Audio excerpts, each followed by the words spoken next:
Está só testando os equipamentos aqui. Obrigado a todos pela presença, pelo convite, pela oportunidade. Vamos agradecer a Jesus, né, por nos permitir estar aqui. E vamos, como o Otton já pediu aí, vamos estudar um pouquinho aqui. A gente não consegue estudar tudo aqui que gostaria e que precisa. Mas a gente consegue passar algumas ideias, algumas dicas, para que todo mundo chegue em casa e continue. Então é importante essa continuação, para a gente confirmar o aprendizado, né? Fazer pesquisa, ver se a pessoa que falou certo mesmo. É sério isso. Porque às vezes a pessoa vem e fala umas borrachinhas aqui, né? E a gente não sabe, deixa passar. Então tem que chegar em casa e conferir. E no meu caso, quando vocês conferirem e achar que tem alguma coisa errada, você pode chegar e falar para mim, tá? Não tem importância, não acho ruim não, tá? Porque é importante a gente aprender mesmo. A conferência é uma forma de aprendizado, de confirmação da ideia, e a gente vai despertar uma necessidade, um interesse de aprender mais e melhor, tá? Hoje nós temos um assunto interessante. Quem escreveu aqui no quadro? Você? Ah, nossa, que letra, hein? Achei bonita a letra. Eu imaginei uma professora mesmo, ou um professor, né? Muito bonita a letra. Então, o nosso assunto hoje é o capítulo 8 da segunda parte do Livro dos Espíritos. Começa a partir da questão número 400. É um assunto interessante. Comprido, não dá para a gente falar tudo com esse tempo, né? Mas dá para a gente levantar o assunto. Então, guardar a partir da pergunta número 400 do Livro dos Espíritos. Chama emancipação da alma. Podemos falar que emancipação é uma libertação. É uma capacidade que a alma ou espírito, alma e espírito é a mesma coisa, não é? Então, é uma capacidade que a alma tem de se afastar do corpo sem desligar, e neste momento ela se liberta, se emancipa. Se liberta um pouco do corpo e vai conviver com situações que são muito mais do espírito ou da alma, que no corpo não tem condições de vivenciar. Então, a emancipação é bem nesse sentido. Trata de sono e sonho. Os temas são sono e sonhos, visitas espíritas entre pessoas vivas, transmissão oculta do pensamento, letargia, catalepsia e mortes aparentes, sonambulismo, êxtase, dupla vista, resumo teórico do sonambulismo, do êxtase e da dupla vista. Então, esses são os temas tratados neste capítulo. A gente vai pegar alguns pontos aqui para a gente fazer alguns comentários, levantar o assunto e depois, quem se interessar, pega mais e vai aprofundar mais em casa, tá bom? Então, aqui na pergunta número 400, que é uma das mais comuns as pessoas fazerem no meio espírita, sobre a questão do sono e do sonho, especialmente do sonho. Então, ele pergunta assim: o espírito encarnado permanece de bom grado em seu envoltório corporal? Então, nós aqui, os encarnados, estamos ligados ao corpo físico nesse momento. Nós estamos acordados, ligados ao corpo físico. Ele pergunta se permanece de bom grado em seu envoltório corporal. Resposta: é como se perguntasses ao prisioneiro se gosta da prisão. O espírito encarnado aspira sem cessar à liberdade, e quanto mais o envoltório for grosseiro, tanto mais deseja dele se livrar. Lembrando que essa é uma resposta dada por um espírito superior e que já superou totalmente a questão da morte aqui, tá? Porque, na verdade, nós aqui ainda pensamos o contrário disso, né? Não é ou não é? Nós não estamos aqui, ó. É como se perguntasse ao prisioneiro se gosta da prisão. Então, nós não nos sentimos presos aqui, conscientemente. O espírito encarnado aspira sem cessar à liberdade. Eu diria até o contrário, né? que a gente fique numa preocupação em não morrer, né? Porque essa liberdade aqui é morrer, é desencarnar. Se libertar da vida material, que para o espírito é uma prisão. É um impedimento para que ele faça muita coisa que, como espírito, ele faria com muito mais tranquilidade. Né? Então, nós estamos fazendo exatamente o contrário. O ideal é que a gente chegue a esse ponto que ele falou aqui, que a gente queira realmente se libertar. E quanto mais o envoltório for grosseiro, tanto mais deseja dele se livrar. Na condição que nós estamos, quanto mais grosseiro o nosso envoltório aqui, quanto mais preso à vida física, quanto mais materializado, mais vontade de ficar aqui e mais medo de se libertar daqui. Por isso, essa luta que a gente está aqui contra a morte. Tá? Esse medo de morrer que... Aqui, claro, ninguém tem. Mas, em geral, as pessoas têm, né? Lá fora, né? Entenderam? Então, esse medo, ele não é total, não vamos dizer que é errado. Ele faz parte do nosso instinto de conservação.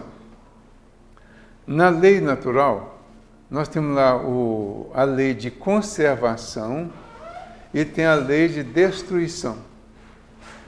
A lei de conservação, ela regulamenta a nossa necessidade de zelar pelas coisas, de fazer bem feito, de zelar pelo corpo, por exemplo, zelar pela vida física.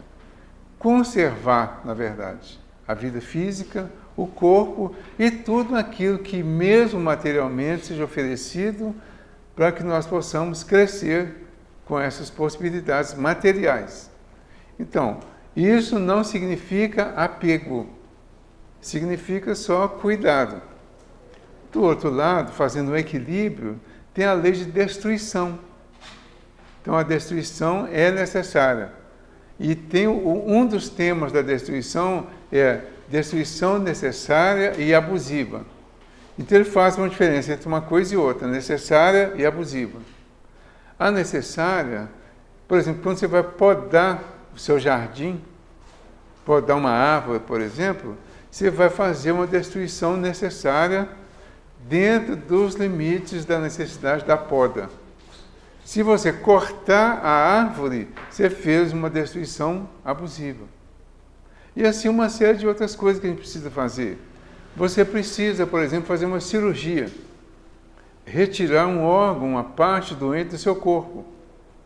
Você vai, de uma certa forma, destruir aquele órgão doente. Então, essa destruição é necessária. Se você não fizer isso, estaria fazendo uma destruição abusiva por deixar que um órgão já lesado prejudique os outros e leve até à morte do corpo integral. Certo?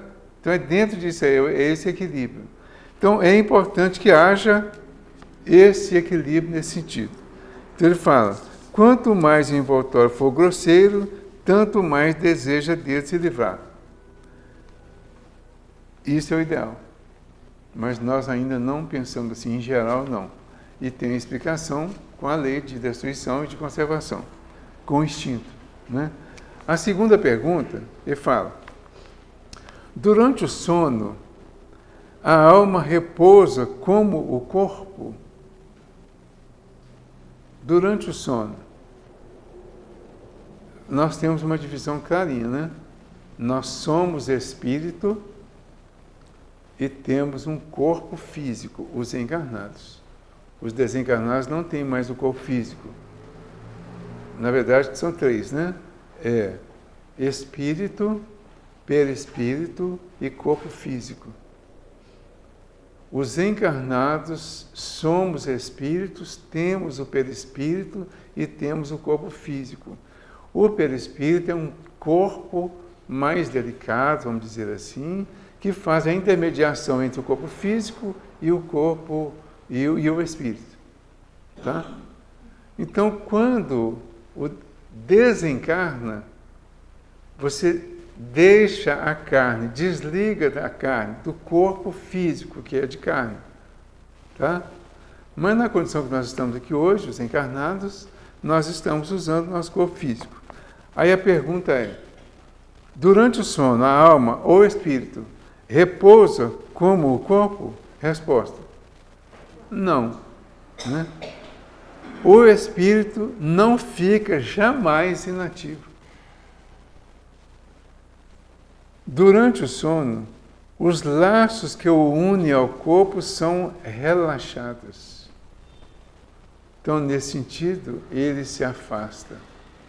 Pode ir muito longe, mas pode ficar próximo também, dependendo da situação. Então, essa capacidade que o espírito tem de se afastar do corpo físico, essa elasticidade, é que caracteriza a emancipação da alma. Então, na medida que ele vai se afastando cada vez para mais longe, ele vai se emancipando. Se ele se eleva, principalmente se eleva, ele vai para o plano espiritual mais elevado e terá acesso a muita coisa do plano espiritual que, quando ele está preso ao corpo, que ele não consegue. Mesmo que vá para baixo também, às vezes, ele vai ter acesso a coisas que, ligado ao corpo, ele não vai conseguir também. Mas é de preferência que a gente vá para cima. Né? Então, esse ir para cima, ir para mais distante, é o que caracteriza a emancipação e que é o motivo do tema todinho desse capítulo. De que forma podemos julgar a liberdade do espírito durante o sono? Então, tem a sequência das perguntas aqui é que vai levando a gente a um raciocínio mais lógico, né? Então, quando você dorme, a alma ou o espírito podem se afastar. Aí ele pergunta: de que forma podemos julgar a liberdade do espírito durante o sono? Como que a gente pode avaliar isso? A resposta: pelos sonhos. Todo mundo aqui sonha? Todo mundo aqui sonha, né? Como é que a gente fala? Ah, eu sonhei hoje isso e aquilo, né? Então, quando você diz que sonhou, você viveu a vida espiritual. E quando você voltou para o corpo, você lembrou do que você viveu durante aquele tempo que estava na condição de emancipado. Certo? Então, o que seria o sonho? A lembrança daquilo que nós vivemos na vida espiritual durante o tempo que o corpo estava dormindo. Nós vamos sair daqui hoje, vamos levar o corpo para casa, né? Vamos pôr o corpo para dormir. Vamos sair, vamos nos afastar dele, cada um vai para um lado, né? Vai para algum lugar, vai ter encontros, percepções, visões, uma série de coisas vão acontecer. Amanhã, na hora que o relógio despertar, ou então quando acordar espontaneamente, vai acordar e, sonhei com isso, sonhei com aquilo. Hoje mesmo, até já para antecipar um pouquinho, meu irmão disse que uma vizinha sonhou com bicho, né? E essa é uma das coisas que a gente vai falar um pouquinho, que é bem comum, né? Sonhou, não me lembro mais qual bicho que foi, não. Aí pediu para ele ajudar ela a jogar no jogo do bicho. Porque sonhar com tal bicho significa que pode ser que você vai ganhar alguma coisa, né? Não, ele estava me contando exatamente hoje isso, achei interessante, porque era o assunto de hoje, né? E diz que ela pediu para ele para jogar no bicho, ele jogou ontem para ela. Fez lá o jogo para ela jogar, né? No bicho. Aí ontem não deu, e ela pediu para jogar ontem à noite. Parece que tem 3 vezes no dia, não sei como é que é isso direito. Jogou ontem à noite. Aí disse que hoje deu na cabeça o que ela tinha pedido. Então, ontem ela jogou, perdeu. Hoje ela não jogou, deu. Certo? Então, o bicho traiu ela. Mas dizem também que tem que jogar 3 vezes seguido, 3 dias seguidos, parece, né? Eu não sei como é que é, eu nunca joguei. No bicho não, tá? Não tem nada contra jogo também não, assim, desde que não seja vício, né? Não tem nada contra não. Mas no bicho, por exemplo, eu nunca joguei não. Então, aí você sonhou, aí vem a questão da lógica. logicamente, o que tem a ver isso? Você sonhar com um bicho, e aí o bicho já tem o número aqui, você vai achar qual que é o número dele e vai jogar aquele número na loteria, e tem pessoas que ganham, tem outros que não ganham, né? Então não pode dizer que tem uma lógica, mas não existe acaso também. Então alguma coisa vai acontecer dentro de um processo. Se você agiu jogando, você pode ter uma resposta tendo um resultado positivo naquele jogo que você fez. Tá? Agora, o seu incentivo foi ter sonhado com o bicho. Alguém descobriu isso, fez essa relação e os banqueiros de jogo de bicho ficaram muito ricos aí com isso. E isso foi incentivado e continua assim. Mas, de fato, dentro de uma lógica nesse sentido aqui, a gente não consegue achar essa lógica exatinha disso, né? Então, vamos lá. Ele fala, então, como você vai analisar, ou de que forma você pode julgar a liberdade do espírito durante o sono? Pelos sonhos. Essa questão 402 é a que explica praticamente tudo relacionado com o sonho. Então, ele fala assim, acredite que, quando o corpo repousa, o espírito tem mais faculdades que em estado de vigília. Então, ele tem uma percepção muito mais ampla, e é aí que está a liberdade dele. Lembra-se do passado e algumas vezes tem visão do futuro. Adquire mais poder e pode entrar em comunicação com os outros espíritos, seja neste mundo, no nosso mundo, Terra, seja em outro mundo. Ele pode ir em outros mundos semelhantes à Terra, ou até mundos mais próximos da Terra, tanto para cima como para baixo. Vai ter esses contatos. Dizes frequentemente, tive um sonho estranho, um sonho horrível, mas que não tem nenhuma verossimilhança, não tem nenhuma lógica, nenhuma verdade concreta, né? Engana-se. É muitas vezes uma recordação dos lugares e das coisas que vistes ou que verás em uma outra existência ou em outros momentos.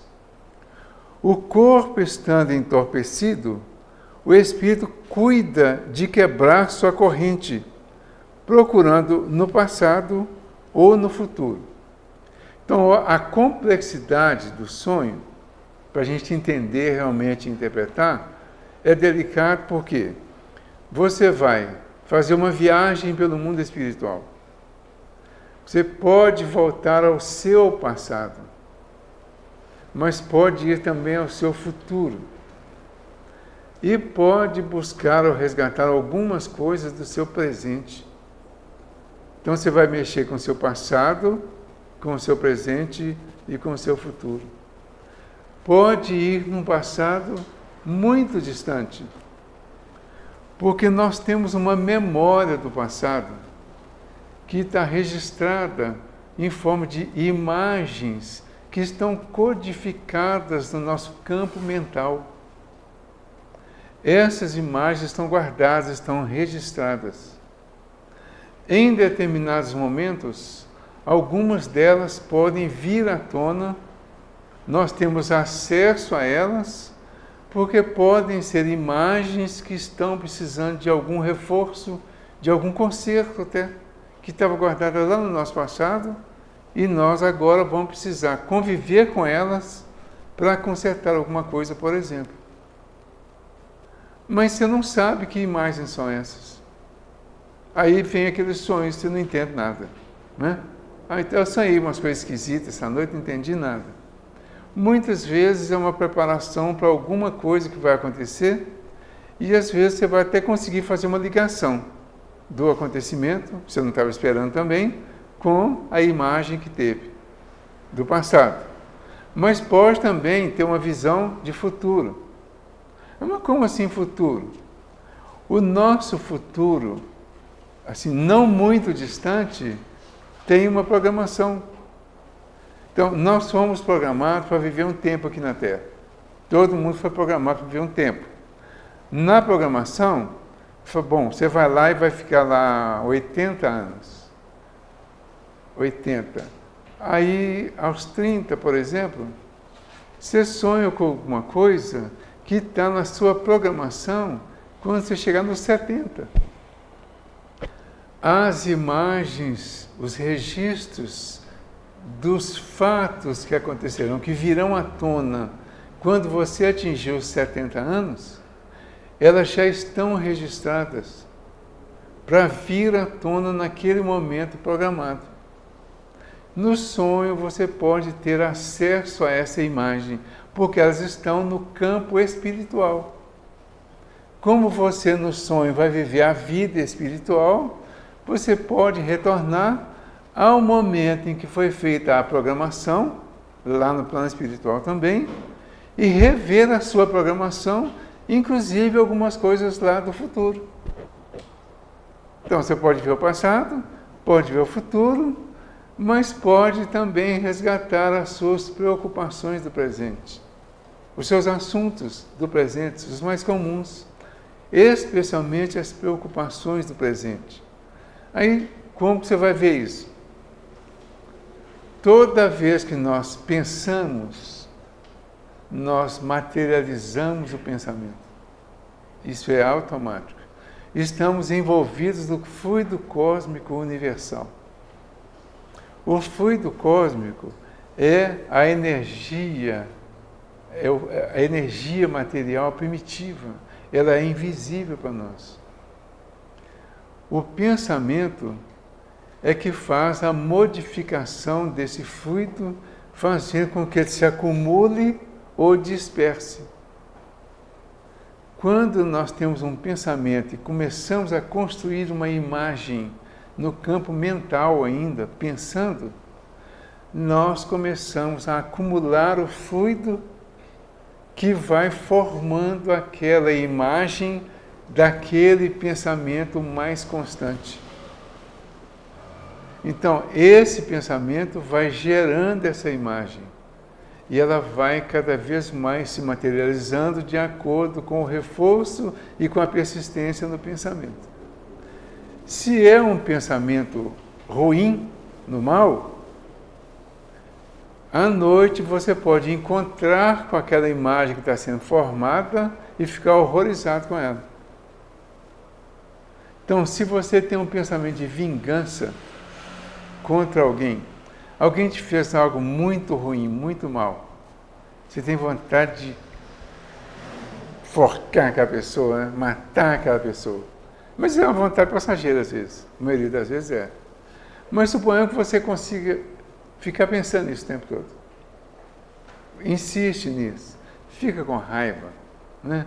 Fica revoltado porque a pessoa fez aquilo com você, fica duelando com essa ideia. Quando você está duelando com essa ideia, você está materializando cada vez mais aquele duelo. Aquelas imagens estão se reforçando e cada vez ficando mais materializadas.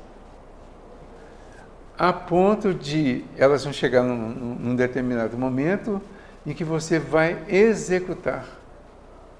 Porque além de você ter pensado naquilo o tempo todo, você construiu a sua ação vingativa, no caso, e ela é somada com a assistência de outros amigos espirituais que vêm te ajudar a executar a sua vingança, para te enterrar mais ainda. Entendeu? Ficou claro isso? Então, entenderam a importância do pensamento? Principalmente esse ponto, gente. O passado já está feito, o futuro já está programado, não está feito ainda. Mas o presente estamos fazendo. A preocupação, então, é com o presente, com os nossos pensamentos atuais. O que nós estamos construindo no presente? O que eu ando pensando? Como eu ando resolvendo as minhas questões? Como que eu tenho olhado para a vida, para as pessoas, para os acontecimentos do dia a dia? Aí vem os acontecimentos gerais. Ambiente de trabalho, ambiente familiar, o ambiente social, o ambiente político nosso, que está sempre cheio de boas vibrações, né? Como que a gente olha para tudo isso? Porque quando eu olho para cada situação dessa, eu formulo os meus pensamentos, que são as minhas opiniões, são as minhas visões, interpretações de cada coisa que está acontecendo. Positivo ou negativo? Cada um precisa avaliar isso.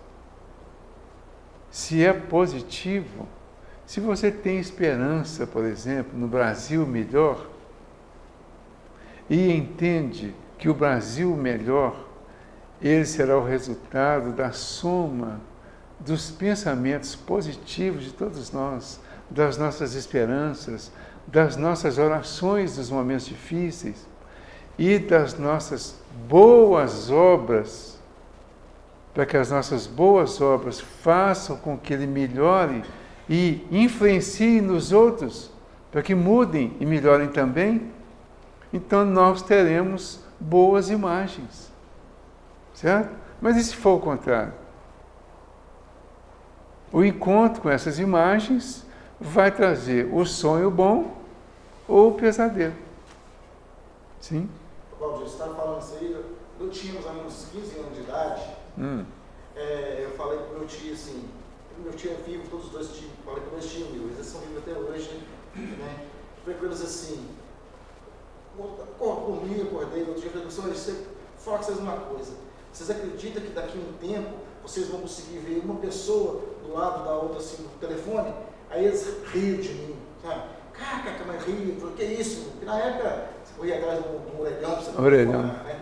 Aí eles riam de mim. Aí quando foi esses dias para trás, meu tio veio aqui, de Belo Horizonte, ele estava sentado e estava falando comigo, oi, eu lembro quando você tinha seus 15 anos, você falou um negócio comigo que ia acontecer e está acontecendo mesmo. Isso. Né? O que quer dizer? Então já foi uma visão que queria acontecer. É uma espécie de premonição, né? Coisas do futuro que às vezes a gente já conviveu com elas, com as imagens, aí você antecipa às vezes. Nem existia, nem imaginar, ninguém nem imaginaria. Isso, exatamente, é exatamente isso. Então, coisas que vão acontecer no futuro, que a gente vai ter acesso de alguma forma, você pode ter esse acesso anterior, porque isso já existia em outros ambientes. Quem veio de Capela, por exemplo, conviveu com isso lá em Capela. O Emmanuel fala que Capela, quando passou por aquela reformulação, era como a Terra está hoje. Então, o que tinha lá naquele tempo era o que tem na Terra hoje. Quem veio de lá, ou quem conviveu com quem veio de lá e teve acesso a essas coisas, já tem esse registro na memória. Entendeu? Então, chega aqui, vai ter o sonho, né? Ou seja, o encontro com essa realidade, com essa memória, e depois ela vem à tona de uma forma mais recente, por causa desse encontro, desse sonho. Ok? Aí ele continua aqui assim, o sono... antes tem uma coisa aqui que eu não pode perder de jeito nenhum. Eles fazem uma brincadeirinha com a gente, né? Ele fala assim, pobres homens, conheceis bem poucos os fenômenos mais ordinários da vida. Credes ser muito sábios, mas as coisas mais vulgares vos atrapalham. Para estas questões de toda criança, o que fazemos quando dormimos? O que são os sonhos? Ficais atônitos. Por quê? Sabiam responder? Se uma criança chegar e perguntar isso aqui, agora nós sabemos, né? Mas, em geral, não sabe. E ele fala assim, são coisas comuns, vulgares. Coisa que todo mundo devia saber mesmo, porque todo mundo vive isso. O sono liberta em parte a alma do corpo. Quando dormimos, estamos momentaneamente no estado em que se está de maneira fixa após a morte. Os espíritos que logo se encontram livres da matéria após a morte, tiveram sonhos inteligentes. Então, ó, o sono é como se fosse uma preparação para a morte. Porque todas as noites nós morremos. E no dia seguinte a gente ressuscita. Não é assim? Na maioria das vezes, a gente não lembra nada que aconteceu durante... Vocês não acham interessante isso? Porque quem sonha pouco, principalmente, vai passar uma noite inteira dormindo, no outro dia acorda. O que ele lembra? Na hora que foi deitar. Aí fala, na hora que eu fui deitar ontem aconteceu isso e isso, aquilo, né? E pronto, deitou, dormiu. Só vai lembrar a hora que acordou. Hoje eu acordei cansado, acordei chateado, ou feliz, alegre, parecendo que aconteceu alguma coisa boa. Mas o que aconteceu foi, em princípio, dormiu. E o que aconteceu? Então, aconteceu muita coisa. Ou nada. Porque tem casos em que o espírito não consegue sair de perto do corpo. Tem um caso no livro do André Luiz, se não me engano, Missionários da Luz, que eles tinham uma reunião e 2 ou 3 espíritos tinham que participar dessa reunião e não foram. Então, um dos auxiliares lá foi atrás deles para ver o que tinha acontecido. Um deles, em especial, não saiu de perto do corpo de medo, porque ele tinha falado mal da sogra dele. E quando ele foi sair do corpo, ele encontrou com ela, de cara. E ela queria tirar satisfação, ele está no livro, no Missionário da Luz. Ela queria tirar satisfação com ele, porque ele falou mal dela. E aí ele ficou com medo. Voltou e ficou agarradinho no corpo, não saiu, perdeu a reunião. O outro foi alguma coisa parecida, só que foi com um amigo. Ele falou alguma coisa contra o amigo dele. Tipo aquelas fofoquinhas que a gente fala achando que não tem ninguém escutando, né? Quando a pessoa está encarnada, a gente tem a sensação de que se falar escondidinho, a pessoa não vai ficar sabendo, né? Se falou com alguém que não vai contar, né? E aí vem uma das vantagens de estar desencarnado. Porque o desencarnado pode estar pertinho ali, a gente não está vendo. Aí você fala dele, ele escuta tudo. Aí falou do amigo, o amigo escutou, mesma coisa. Foi tirar satisfação com ele. E o outro, ele estava muito ligado ainda nas boates, nas coisas, ligado mais à sensualidade. E ele estava se preparando para ir para a reunião. Chegaram umas mulheres e ficaram próximas, e ele ficou com elas lá na casa dele. Quer dizer, ele complicou a coisa todinha. Quem leu o livro lá, eu não me lembro exatamente como foi, não. Mas o certo é que eles não foram na reunião que estava programada, era uma reunião séria. E eles não foram porque ficaram presos ao corpo por não conseguir sair. Tem o outro caso se não me engano, nos domínios da mediunidade, de uma mulher, era o casal, né? Eles faziam culto do Evangelho em casa. Isso é importante a gente saber isso, para ver que fazer culto só não adianta não. Tá? Eles fizeram o culto, a mulher manteve os mesmos pensamentos de sempre, ela era médium, e o marido dela era expositor, doutrinador, eles frequentavam a casa espírita há muito tempo. Mas ela era muito ciumenta. Então, assim que terminou o culto, as pessoas foram embora. O marido encontrou com alguns espíritos desencarnados e foi para as reuniões no plano espiritual para se instruir. Ela saiu, assim, já desesperada, com o ciúme muito mais avançado até, encontra com o espírito que chegou e falou com ela. Vida difícil, né? Muita falsidade, muita hipocrisia. Eu estou falando com as minhas palavras, tá? Mas foi mais ou menos isso que ele falou. Ou seja, ele chegou e foi de encontro ao que ela pensava. por causa do ciúme que ela tinha das pessoas que frequentavam a casa dela, e ela achava que uma das pessoas que ia lá tinha alguma coisa com o marido dela. E ela ficava alimentando isso, inclusive durante o culto. Aí o Espírito chega para ela todo solícito e concordou, é isso mesmo.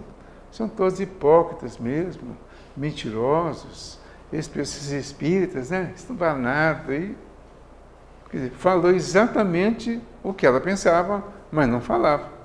Mas ele falou, concordou, ela se abraçou com ele, né? Totalmente, e foi para as regiões inferiores. E ele começou a falar uma série de coisas para ela que ia prejudicar ainda mais para ela e para o trabalho que era feito pelo marido e na casa dela, inclusive. Então, quando chegou num ponto que já estava extrapolando, eles perguntaram, porque eles estavam assistindo isso, perguntaram se não tinha como resolver isso.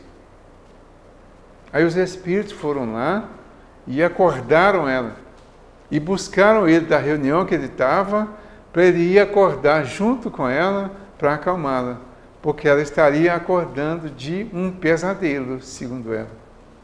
E aí ele teve que estar lá tranquilo para apoiá-la e ajudar a voltar para a situação normal dela.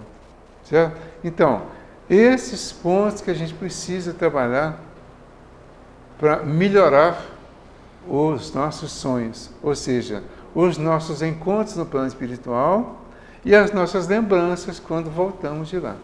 Ok? O Kardec fala assim,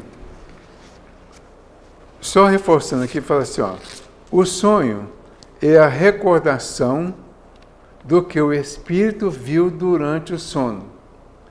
Mas notai que nem sempre sonhais, porque nem sempre vos recordais do que vistes, ou de tudo o que vistes. É que não tendes a alma em pleno desenvolvimento. Não é senão uma lembrança do estado de perturbação que acompanha a vossa partida ou vossa volta, à qual se junta o que tenhais feito ou que vos preocupa no estado de vigília. Sem isso, como explicarias esses sonhos absurdos, tanto dos mais sábios quanto dos mais simples?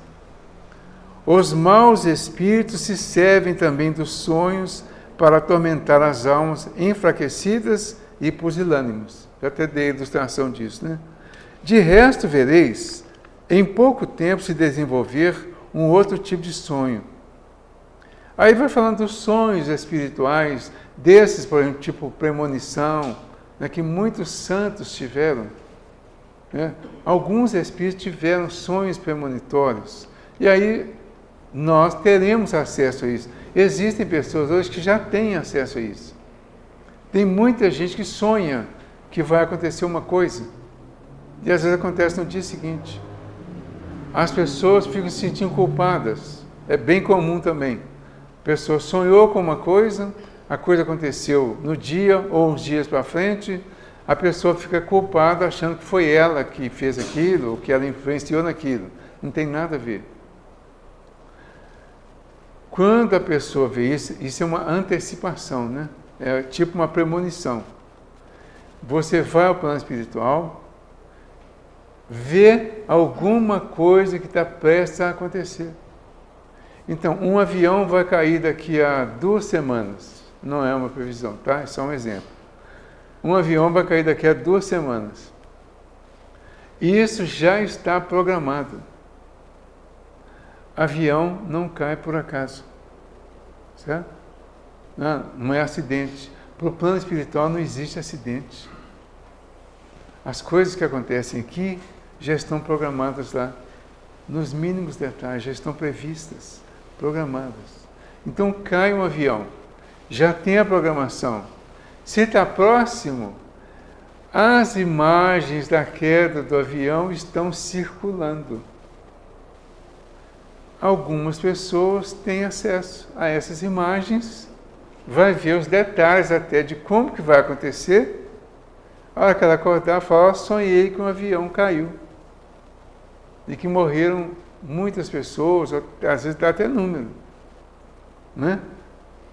O que significa isso? Essa pessoa encontrou com as imagens da previsão da queda do avião. Lembram quando morreram os mamonas assassinas? Teve lá a mãe de Ná, ficaram famosos, não foi? E outras pessoas tiveram diversas previsões, inclusive um deles teve um sonho e falou que tinha sonhado com alguma coisa sobre o acidente deles. Certo? O que aconteceu? Eles viram antes.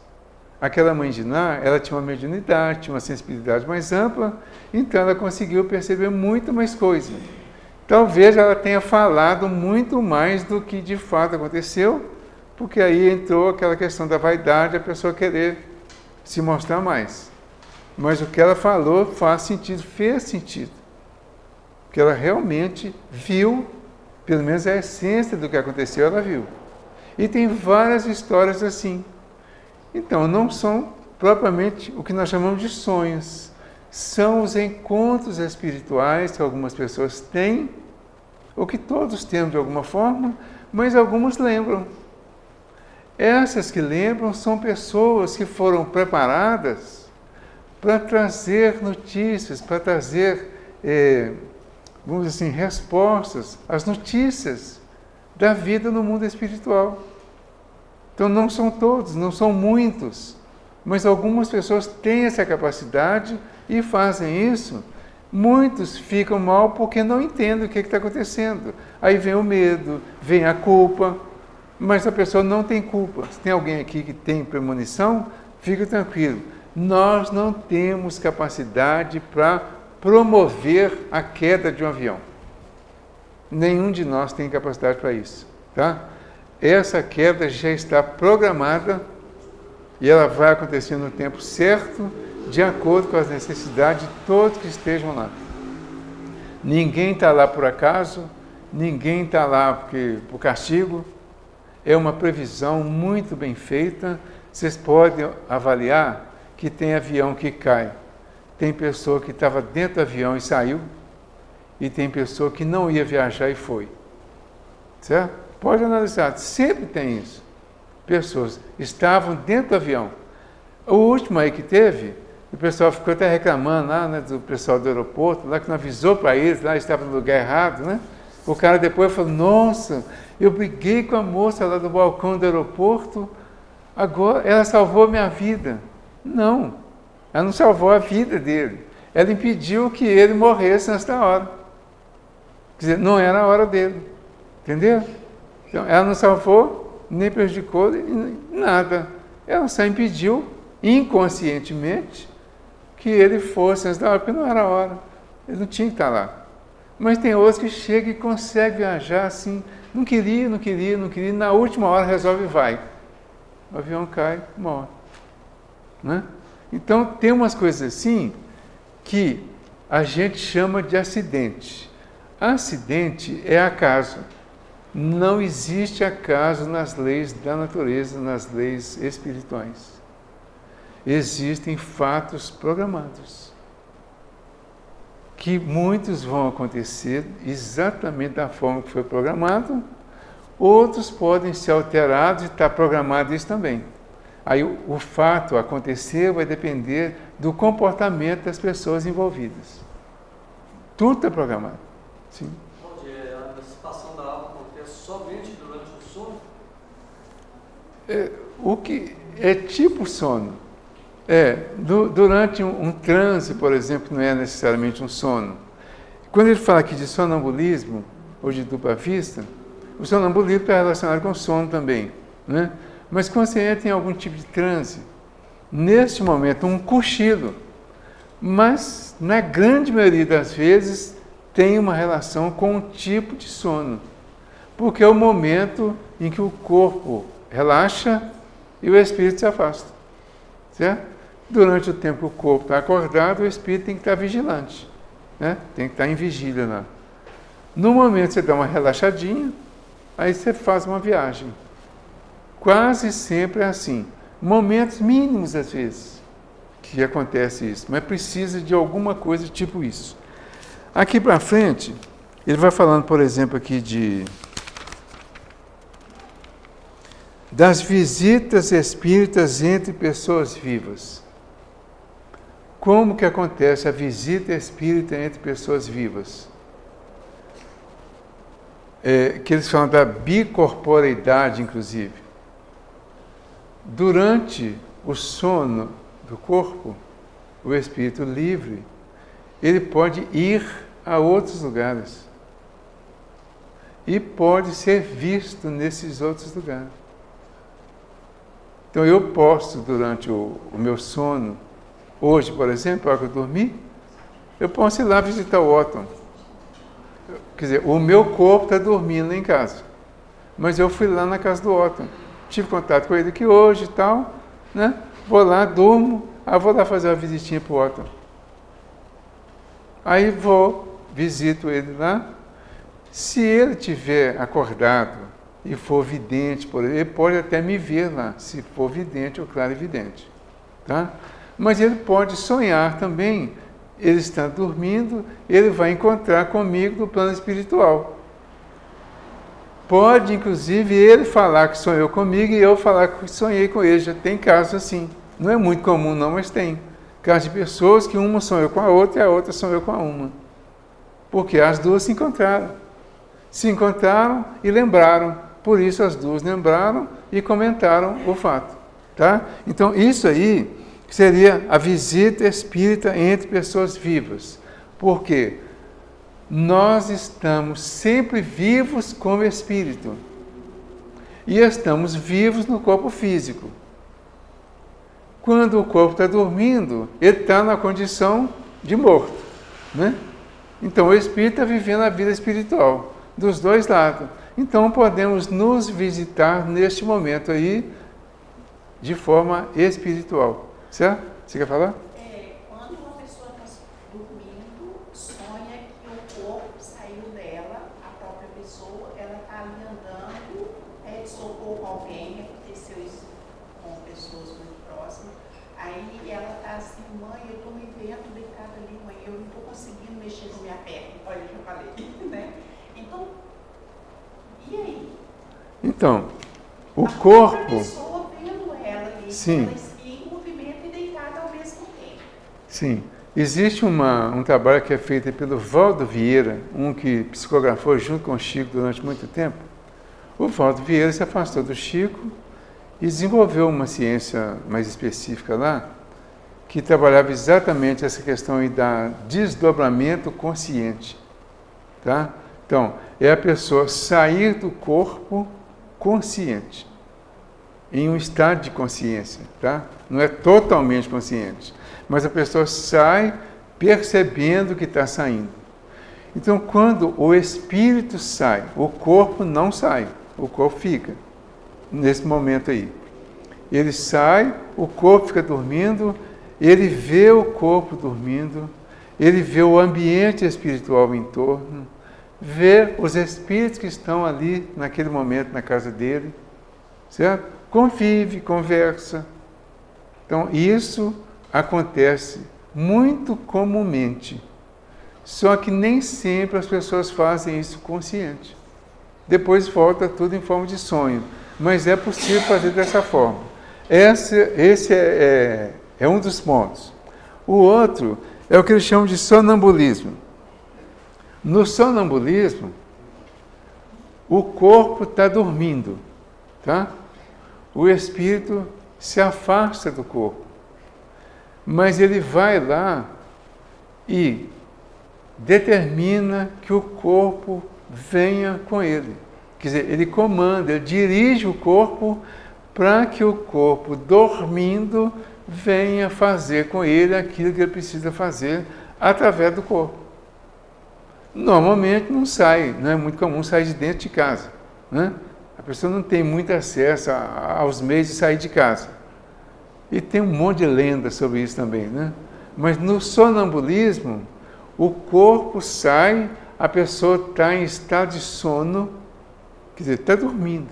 Mas ele sai, levanta, sai andando, faz algumas coisas, tem caso de mediunidade, por exemplo, que um outro espírito vem e fala por aquele corpo do sonâmbulo, dá mensagens, dá orientações, traz, por exemplo, até receitas médicas, diagnostica doenças. Tem um caso no Livro dos Médiuns, em que fala o espírito vem e fala a doença que a pessoa está vivendo. Quando eles perguntam para ele qual seria o tratamento, ele fala que ele não tem condição de dar o medicamento, porque o espírito que daria o medicamento não está presente. Então ele só fala o que está acontecendo. Mas quem vai dar a solução é um outro. Certo? Aí neste caso do sonâmbulo, e por isso a mediunidade do sonambulismo, porque a pessoa depois volta para a cama, continua dormindo, e normalmente no dia seguinte ele não lembra o que aconteceu. Então, o sonâmbulo, uma das características do sonambulismo é a pessoa não se lembrar do que aconteceu. Ele volta, deita, dorme, no dia seguinte você fala, pô, você levantou, andou pela casa, fez isso e aquilo, falou isso e outro, ele não lembra de nada. É o caso do médium inconsciente que a gente fala. O médium inconsciente é aquele que durante o transe mediúnico, o corpo dele está sendo usado por ele ou por um outro espírito. Mas ele está num estado de sonolência, que seria o médium sonâmbulo, tá? Só que em situação um pouquinho diferente do outro, do comum. Vai acontecer a comunicação, ele vai falar uma série de coisas, ou vai psicografar, por exemplo, vai dar alguma instrução, ou algum espírito vem através dele e vai usar o corpo dele. E ele pode, inclusive, circular pelo ambiente. Vai ver outras coisas enquanto o corpo dele está sendo usado. Terminou o trabalho, ele volta para o corpo, acorda na mesa mediúnica, aí você fala, você falou isso e isso. Ele fala, não, eu não. Não lembro. Por isso é chamado de sonambulismo também. Certo? Então, no sonambulismo, a relação é mais próxima do mundo material aqui, mais próximo da sintonia aqui, mais da Terra. Quando ele chega no êxtase, o êxtase é um estágio mais avançado do sonambulismo. Então, os espíritos que entram nessa condição do êxtase, eles se elevam bem mais, aprofundam bem mais no campo espiritual. E há até a recomendação, em caso de ser um trabalho mediúnico, de ter cuidado para que a pessoa pode ter uma tendência a não querer voltar. E vai dar trabalho para ela e para quem está trabalhando com ela. Mas eu, sinceramente, acredito que tem muito mais lenda nisso do que realidade. Tá? Porque a gente não tem como identificar se a pessoa está em sonambulismo simplesmente ou em êxtase. A gente não sabe definir onde aquele espírito foi durante aquele momento ali. Então, sono, sonambulismo, êxtase. Tem a dupla vista. O que seria a dupla vista? A dupla vista é a capacidade que algumas pessoas têm, neste estado de emancipação, de ver o plano espiritual. Então, suponhamos que tem algum vidente aqui. O vidente está exercendo a dupla visão. Ele está vendo que as pessoas que estão aqui materializadas e pode ver os que estão desmaterializados, os desencarnados. Ele pode ver o que está acontecendo aqui no ambiente espiritual. Então ele vê os dois ambientes, dupla vista, dupla visão. Jesus fez isso em muitas situações. No caso da pesca, por exemplo, que ele chega lá para o pessoal que está saindo, voltando da pesca, não tinha conseguido nada, ele fala com eles para eles voltarem lá, né? Lembram disso? Ele fala com eles para eles voltarem e jogar a rede ali, naquele lugar ali. Eles voltam, jogam a rede lá, e a rede sai tão cheia que eles tiveram que chamar os outros lá para ajudar a retirar por causa da quantidade de peixe que pegou. Aí vamos, Jesus inventou aqueles peixes ali para eles pescar? Criou? A gente gosta do maravilhoso, do fantástico, né? Não. Ele viu onde tinha peixe. Quer dizer, ele aprofundou na visão dele lá e viu onde tinha. Onde eles não conseguiam ver. Eles foram, como ele orientou, e realmente acharam os peixes. Tem várias situações assim. Jesus chegar para a pessoa, por exemplo, quando ele apresenta a mulher adúltera para ele, acabou o tempo, ele já sabia o que estava acontecendo. Ele já sabia o que ele tinha que responder, o que eles queriam com as perguntas que faziam para eles. Entendeu? Quando ele fala lá, aquele dentre vós que estiver sem pecado, atire a primeira pedra. Aí diz que ele volta a escrever no chão, né? Será que ele estaria escrevendo o erro que ele viu em cada um? Né? Aí eu estava falando com a Deise ali hoje, que o Chico recebeu um dia uma autoridade, aí, uma mulher de uma pessoa importante aí da política, chegou, se apresentaram para ele, e ele se dirigiu a ela e chamou ela de Dona Daisy. Aí eles corrigiram e tal, e levou na brincadeira lá e ficou tudo bem corrigido. Aí depois, sabe aqueles curiosos ficam observando tudo que ele fala lá para depois se questionar? Pois é. Aí o curioso veio, Chico, como é que você sabia o nome da dona? Aí ele falou assim, eu li. Ele leu o nome da dona. Só que ele leu como estava escrito, como é escrito, Daisy. Isso é uma forma de dupla vista. Ele viu coisas que outras pessoas não veem. Então a dupla vista está relacionada com a vidência ou a clarividência para ver espíritos desencarnados, corpos de perispíritos desencarnados, porque espírito ninguém vê, vê o perispírito, tá? E coisas do mundo espiritual que também estão materializadas, mas de uma forma mais sutil. Então, gente, fica a sugestão para ler o capítulo. Buscar, tirar as curiosidades aí. Tem muita coisa ainda nessa questão do sonho. O Freud escreveu a respeito do sonho, não foi aceito. Tem muita controvérsia ainda a respeito, mas tem muito material já que dá para a gente ler e entender direitinho. Tá bom? Eu agradeço a vocês pela oportunidade, pela participação de todos. Jesus ilumina todos nós. Vamos fazer a prece então? Jesus amigo, nós agradecemos